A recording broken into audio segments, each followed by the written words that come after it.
So simulan natin dito mga idol. Chocomucho Flying Titans di na ang posibleng bawiin ng pagkapanalo nila kahapon kontra sa kupunan ng Capital One dahil sa naging problema ng PVL at ng Philippine National Volleyball Federation. Aalamin natin ang mga detalye, pero kung bago ka lang, please huwag mong kakalimutan po na i-like ang ating updates. Maraming salamat po. Well mga kaibigan, sa pagsisimula po ng PVL Reinforced Conference, nagkaroon na po agad ng issue, no? Yung naging laban po kahapon ng Suscoffy, Akari Chargers, Capital One at ng Chocomucho Flying Titans ay posibleng i-reset or i-replay. Uulitin po yung game nila, so ang mangyayari dito hindi maka-counted, no? Yung pagkapanalo ng bawat team, lalo na dito sa Chocomucho, ang tindi ng effort na kanilang ginawa.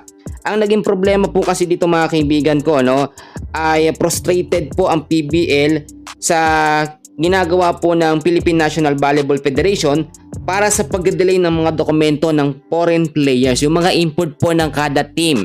So yun ang nagiging problema, kaya po binangko, no, yung mga import nung unang laban po ng PBL Reinforced Conference, hindi natin sila nakita. Ngayon maraming nagsasabi at maraming umaapila po, no, na parang ang nangyari nga daw po sa unang laban sa PBL ngayong conference ay parang practice game lamang, no? Tapos sasabihin walang pagkapanalo o babawiin yung pagkapanalo ng mga bawat team na nanalo kahapon. Dapat i-consider din nila yung naging effort po ng mga teams.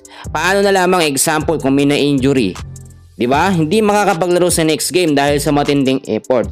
So sana maging professional po yung humahawak po sa PVL, tapos sa Philippine National Volleyball Federation. Dapat professional sila sa mga ganyang desisyon. Hindi yung babawiin nila, no? Hindi pa pwede yun.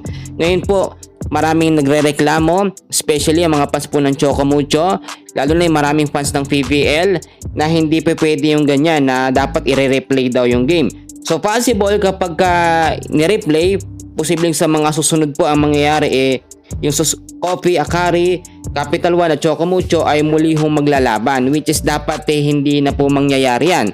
So ngayon, kapag ipinilit po yan ng PBL, ay mawawalan po ng supporters ngayon ang manonood sa first game po ng ngayong laban po ng PBL Reinforced Conference. Mawawalan sila ng gana kasi nga po uulit na naman sa simula, no, which is hindi naman po dapat na inuulit. Well, para sa akin mga kaibigan, dapat i-consider din po ng PBL management yung pagkapanalo ng dalawang team, lalo na sa Chocomucho. Ang dami nilang fans, ang tindi ng effort na ginawa, hindi po pwedeng baliwalain na lamang. Marami ngayon nagagalit na iinis sa rules ng ng Philippine National Volleyball Federation, ng PVL, sa hindi nila pagkakaunawaan. So sila po dapat ang umayo sa problema at hindi po dapat madamay ang mga teams na nagbigay ng effort para sila ay manalo. So yun lamang yung pinaka short update natin. Maraming salamat po.